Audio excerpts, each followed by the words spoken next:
O governo Lula deve antecipar a volta da cobrança de impostos sobre o diesel.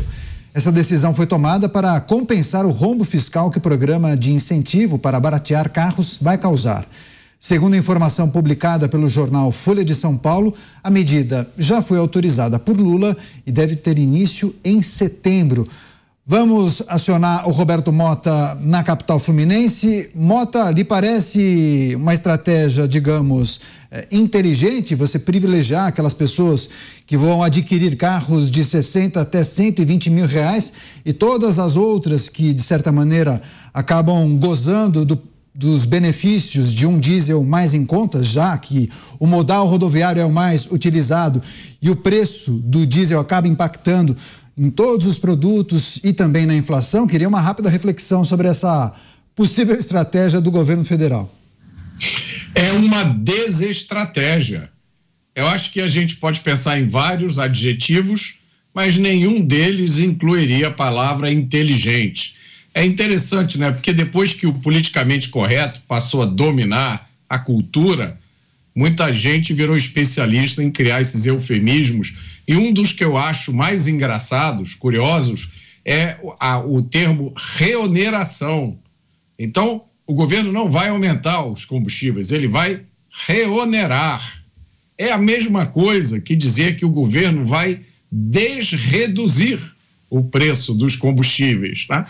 Ou então que o governo faz muita coisa para desmelhorar a vida das pessoas. É um erro buscar lógica ou coerência nas decisões tomadas por esse governo, porque ele não é um governo guiado por uma visão de Brasil. Ele não é um governo que é guiado por um conjunto de ideias coerentes que se relacionam umas com as outras. Esse não é um governo guiado por práticas que já se mostraram eficientes em outros países ou na história. Na verdade, esse é um governo guiado pela repetição de equívocos. É isso que a gente vê todo dia. São equívocos morais, equívocos econômicos, equívocos administrativos. Alguns desses equívocos são frutos de ignorância, de desconhecimento. Já outros, eu diria, são propositais. São frutos de cobiça, de venalidade, de arrogância. E pior de tudo, de um desprezo pela inteligência e pela opinião do cidadão comum, do eleitor, como poucas vezes se viu nesse país. Vai chegar um momento em que a rejeição a esse governo, esse grito que está entalado na garganta das pessoas, vai ser ouvido em som alto e claro. Pois é, agora, Cristiano Beraldo, essa retomada dos impostos federais sobre o diesel, justamente para compensar um eventual prejuízo com o projeto dos carros populares. Então, todos acabariam pagando para beneficiar aquele grupo que pretende comprar um carro 0 quilômetro entre 60 mil e 120 mil reais. Lhe parece justo? Sim, claramente tem alguma coisa errada com essa proposta. Não é o que a gente ouviu dizer. E vejam os problemas brasileiros. Nós temos uma taxa de juros bem alta, mas, sobretudo, temos um juros ao consumidor, juros ao empresário, exorbitante, absurdo. Como é que alguém vai investir em alguma coisa? Como é que alguém vai movimentar a economia com o custo do dinheiro tão alto, 400% de juros ao ano no cartão de crédito? Isso é uma insanidade. Sobretudo com as famílias, as pessoas que já estão super endividadas nesse marasmo econômico que a gente vive. Esse é o problema real. Aí o governo tem a brilhante ideia, ao mesmo tempo em que ele quer taxar aquelas pessoas que compram coisas da China, muitas delas compram coisas baratas para revender, ganhar um dinheirinho, girar a economia do seu bairro, da sua rua, da sua cidade. Mas isso eles querem taxar. Aí tem uma ideia genial, que já tiveram no passado e não funcionou. Ora, tudo que o brasileiro precisa agora é de um carro popular entre 60 e 120 mil reais. Hoje, teve a notícia de que tem aí um banco importante dizendo que essa medida vai ajudar as locadoras de automóvel, não a pessoa física. E mesmo que a pessoa física se anime e fale, eu vou comprar esse carro, ela vai fazer um cheque de 60 mil? Dificilmente, porque pouca gente tem hoje em dia 60 mil reais para comprar um carro popular. Vai financiar. Quem vai ganhar dinheiro? O governo, porque tem tributos lá, quase metade do carro é imposto, ele vai retirar um pedaço, mas tem um outro pedaço significativo que é imposto. E o banco que vai ganhar juros. De que forma a sociedade brasileira está sendo beneficiada e está havendo alguma perspectiva de agitar a atividade econômica? Isso não existe. Melhor seria pegar esse 1,5 bi, que convenhamos, para o tamanho dos problemas brasileiros, não é nada. Isso não serve para absolutamente nada. Vão passar esses meses desse benefício e o Brasil não mudará por causa disso? Mas melhor seria pegar esse 1,5 bi, oferecer a juros subsidiados àquelas pessoas que querem abrir um negócio. Ou então colocar ali, olha, se você vai pegar o carro aqui para ser motorista de aplicativo, você vai poder ter, ou comprar um táxi, você vai poder pagar mais barato. Agora, simplesmente fazer da forma que eles estão fazendo, e aí primeiro é para carro popular, aí agora já vem o caminhão, o ônibus, mas é tudo assim, sem projeto, sem propósito, uma coisa perdida. Vai vir, vai passar, poucos vão se beneficiar, aqueles que estão ali, que talvez vão participar do arraiá do PT, esses aí vão se beneficiar. E o povo que se dane. Pois é, o projeto, Pavinato, deve privilegiar a indústria automobilística em detrimento de outros segmentos. Agora, correndo o risco de comprar uma briga enorme com os caminhoneiros, hein? Você, por exemplo, contrataria quem teve essa ideia? Não sei quem teve essa ideia de jirico. Não tem por onde que você olhe, que você veja a lógica nesta ideia.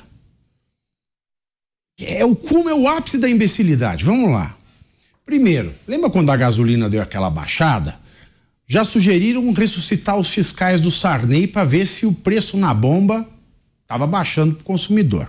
Bom, mas não durou 10 dias, né? Já subiu de novo, aí já esqueceram o fiscal do Sarney. Aí vem o Lula e fala num rompante, acho que de improviso, só pode ser, porque se não for de improviso, tem que ser alguém muito imbecil que está contratado para fazer esse tipo de discurso, para ele se devia ir embora, junto com o Rui Costa, que igual o Rui, né? Ao invés de falar pela boca, fala pela costa, porque fazer carro popular com a gasolina cara, e se a gasolina está cara, o etanol também está caro. E se a gasolina e o etanol estão caros, de que adianta eu ter um carro e não posso pôr gasolina? Aí eu faço um carro popular. O carro popular é para quem? É pro bacana? Não, não é pro bacana. O carro popular é pro povão. Metade do povo brasileiro tá endividado. E ninguém tem dinheiro para falar, tá aqui, ó, dá o meu corcel. Não é assim, ele vai fazer o financiamento, mas quem é que vai dar financiamento para uma família que está endividada? Aí deu o financiamento, a pessoa não paga, não pagou, o que o Código de Processo Civil deixa fazer? Reter a sua carteira de motorista. Aí você não tem dinheiro para comprar gasolina, você compra um carro de um banco, você não paga, você perde a carteira de motorista, daqui a pouco você perde o carro também, então o brasileiro vai ficar com nada. Isso vai aumentar o endividamento da família brasileira, É a medida mais estúpida, inútil, e ainda tem o detalhe, querem colocar aí o componente do mínimo de produtos nacionais para a fabricação desse carro. A exportação brasileira ela já foi deficitária no último trimestre. Ela teve um crescimento negativo, ou seja, teve uma crise na exportação. Aí as montadoras vão ficar com essas geringonças no pátio. Não vão exportar, porque quem que vai querer comprar essa bucha? Ninguém vai querer comprar essa bucha. E a questão do desemprego é curto prazo. É só isso começar a encalhar que não vai ter mais.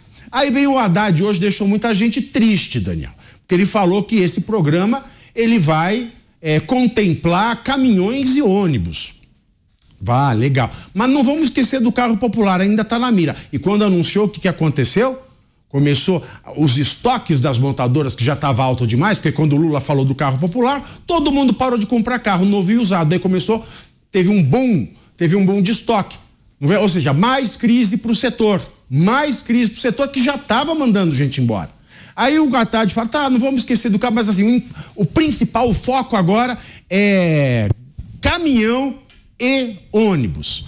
E o que nós vamos fazer para conseguir baratear caminhão e ônibus? É a coisa mais idiota. É de uma estupidez que não tem tamanho. Presta atenção, senhor. Nós vamos compensar. Não, eu não consigo acreditar. Tirando a desoneração do diesel, ou seja, o diesel que ia ficar mais barato até o fim do ano vai deixar de ficar mais barato. Aí eu te pergunto, caminhão anda com o quê? Caminhão anda com diesel. De que adianta eu fazer um caminhão popular? Vai ser um ferenezão. Imagina um caminhão popular numa estrada, esse monte de estrada ruim que o Brasil tem. O que vai ser bom para seguro. Para seguro vai ser uma beleza. Quem faz seguro? Banco. Matou a charada. Então você vai lá, é uma cilada, Bino, não pega esse caminhão. Imagina isso rodando essas estradas esburacadas do Brasil. Pedágio caro onde tem pedágio, onde é boa. Onde ela é ruim, o caminhão já era. Fica o caminhoneiro lá, passou o primeiro buraco. O que vai acontecer com o caminhão popular? Você vai fretar um caminhão popular para pôr a tua mercadoria ali? Por quê? O motorista não vai ter dinheiro para indenizar se acontecer alguma coisa com a carga. E tem mais, com o diesel mais caro, de que adianta o caminhão ficar mais barato? Nada, zero. Se não ficar um jogo de soma zero, vai só aumentar o preço dos alimentos e dos medicamentos, porque o Brasil não tem ferrovia, senhores. Tudo aqui é transporte rodoviário, diesel mais caro, é comida mais cara. Se você não está comendo picanha, filho, você está achando a salsicha cara, vai ficar mais cara ainda. E por último, só para finalizar, o diesel mais caro, o que significa? Passagem de ônibus mais cara. E onde é que vai todo esse movimento do passe livre, das capitais brasileiras? E a eleição no ano que vem tá pretendendo rodar em torno disso, né? Do passe livre no transporte público. Agora, com o diesel maior, o ônibus, ele anda com o quê? Com diesel. Com diesel. Ou seja, é a coisa mais estúpida de todas as estupidezes que eu já ouvi desse governo até o dia de hoje. Pois é, esse projeto para baratear o valor dos carros populares nem tinha sido anunciado, né, de forma oficial, mas ele já foi repaginado, né, Dantas? Inclusive eu tenho informação, como o Beraldo bem destacou, o governo reservou R$1,5 bilhão para o programa. Eles serão distribuídos da seguinte forma: 500 milhões para o lote de automóveis, 700 milhões para caminhões e 300 milhões para vans e ônibus. E segundo o comunicado, quando atingir R$1,5 bilhão no que tange os subsídios ofertados, aí o programa será encerrado. Com você, Dantas. Olha só, R$1,5 bilhão é o custo da basófia do Lula, é o custo de um anúncio feito de forma precipitada, uma política populista que foi anunciada pelo presidente da República sem qualquer estudo técnico. Uma proposta que, na sua origem, já era inviável. E aí agora o Haddad teve de rebolar, tirar R$1,5 bilhão das contas para materializar aquilo que o seu amo falou. É ridículo. Aliás, o desconto também é ridículo. O desconto, no caso dos carros populares, vai de 2.000 a 8.000. Eu consigo um desconto desse negociando com o vendedor. Então, assim, o impacto também disso, nas próprias vendas, ele é zero. É até negativo, porque o Lula fez ele fez o favor de anunciar algo que criou uma expectativa, algo que ainda seria viabilizado, criou-se uma expectativa. Quem queria comprar, quem estava se planejando, estava com dinheiro, se planejando para comprar um carro zero, não comprou, segurou, e aí destruiu as contas dos lojistas, das fábricas, ajudou a ampliar o estoque no pátio. Então, talvez esse anúncio nem corrija o prejuízo causado por um anúncio populista. É disso que se trata. É uma medida populista, e de populismo em populismo o Brasil vai parar lá, no fundo do abismo. Agora vamos conversar com o Mota. Mota, também queria sua análise, sua reflexão acerca desse projeto, como você bem abriu essa sequência de análises, tratando inclusive dos termos que são utilizados. Mota, vai ficar mais caro andar de moto? Criticando inclusive os termos que são usados, né, Mota? Mas e aí? Esse projeto para incentivar a compra desses carros populares. Em 3 minutos, Mota, por favor. 3 minutos é muito tempo. Deixa eu pensar o que eu vou falar. Eu acho o seguinte, eu escutei as opiniões dos meus colegas de bancada, mas eu acho que debate sobre coerência ou bom senso nas políticas do PT é perda de tempo. É como aqueles debates entre os filósofos medievais sobre quantos anjos caberiam na cabeça de um alfinete. É tergiversar sobre o nada. Vamos lembrar, esse é o governo que se elegeu e chegou ao poder dizendo que no Brasil havia 120 milhões de pessoas passando fome. Um país que tem 120 milhões ou 30 milhões, ou seja lá o número que for, de pessoas passando fome, o governo tem mais do que se preocupar do que lançar uma novidade automobilística. Esse é o governo que falou dos milhões de pessoas que moram nas ruas, os desabrigados. Vamos lembrar dos vídeos de campanha que faziam as pessoas chorarem, os desabrigados, meu amigo. Nós vamos cuidar disso com um carro popular? E pior ainda, a coisa assim mais gritante, esse é um governo que se elegeu se apresentando como salvador do meio ambiente do planeta. Nem tinha chegado ao poder ainda, esse governo já foi para a COP27 no Egito. A nossa brilhante representante do meio ambiente foi para a Europa falar tem um vídeo dela falando, ela fala 5 minutos sem parar sobre as milhares de iniciativas desse governo para reduzir as emissões de carbono. É o mantra, precisamos descarbonizar o planeta, e vão lançar um carro popular. É perda de tempo procurar qualquer coerência, qualquer racionalidade. Não existe. Essa é a política da bravata, a política do fala qualquer coisa, que depois a gente inventa uma política para sustentar isso que foi dito. É a mesma coisa que aconteceu com o arcabouço fiscal. Agora, as expectativas das pessoas são tão ruins que qualquer coisa que faça o mínimo sentido é recebido com alívio, porque a gente sempre pensa: isso aqui é uma besteira, é uma loucura, é uma bravata, é desperdício de dinheiro público. Mas podia ter sido muito pior.